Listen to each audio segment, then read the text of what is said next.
Hello friends, welcome to logic solver. ఈరోజు ఒక interesting logical puzzle చూద్దాం. ఈ స్టోరీ జాగ్రత్తగా వినండి, దీని వెనుక ఉన్న లాజిక్ ఏంటో కనిపెట్టండి. ఒక ఊర్లో ఒక ఆవిడ ఉండేది. ఆమె బరువు 60 కేజీలు. తను లావవుతున్నానని ఫీల్ అయ్యి డైటింగ్ చేయాలని ఫిక్స్ అయింది.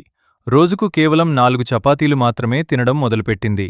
కానీ ఒక నెల తర్వాత చూస్తే ఆశ్చర్యంగా ఆమె 5 కేజీల బరువు పెరిగింది. వెంటనే కంగారుగా డాక్టర్ దగ్గరికి వెళ్ళింది. డాక్టర్ ఆమెను పరీక్షించి, అమ్మా, మీ ఆరోగ్యమైతే చాలా బాగుంది, ఏ సమస్య లేదు అని చెప్పారు. కానీ బరువు తగ్గడానికి మాత్రం మీరిప్పుడు తింటున్న 4 చపాతీలు కాకుండా రోజుకు 3 చపాతీలు మాత్రమే తినండి అని సలహా ఇచ్చారు. ఆమె అలాగే ఒక నెలపాటు చేసింది. కానీ ఫలితమేంటో తెలుసా? మళ్ళీ 5 కేజీలు పెరిగింది.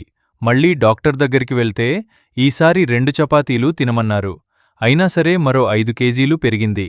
చివరగా డాక్టర్, అమ్మా, మీ ఆరోగ్యమంతా పర్ఫెక్ట్గా ఉంది కానీ రోజుకు కేవలం 1 చపాతీ మాత్రమే తినండి అని చెప్పారు. అయినా సరే ఆ తరువాతి నెల కూడా ఆమె మరో 5 కేజీల బరువు పెరిగింది.